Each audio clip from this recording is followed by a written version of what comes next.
A particle of mass m is kept at rest at a height of 3r, height that is 3r, from the surface of the earth. From the surface of the earth, it is kept at the mass that is 3r.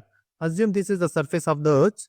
From there, the mass is there. The distance from here to it is 3r. Okay, this is the mass, okay, particle.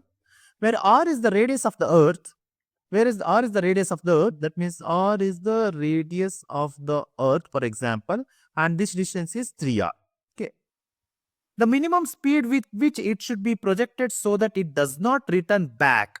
Does not return back means it is the escape velocity, right? Where g is the acceleration due to gravity and the surface of the earth.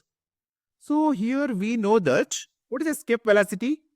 The minimum speed with which a body is projected so that it does not return back is called as escape velocity. Okay. The minimum speed with which it should not projected so that it returns back means this point is the definition of the escape velocity. Okay. And we know that the escape velocity, that is the VE, it is represented by the VE, and that is under root of 2gm divided by r. Then, where r is equal to, now the total r is equal to r plus 3r, total distance from the center of the earth to this one, r plus 3r, that is equal r plus 3r, which is equal to 4r. In place of r, we can write this 4r. Then our equation is VE is equal to under root of 2gm divided by 4r. Then we can get cancel this one and this one, that is 2.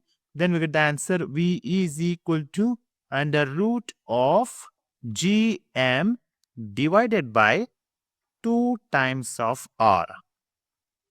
So this is the escape velocity. This we can see here.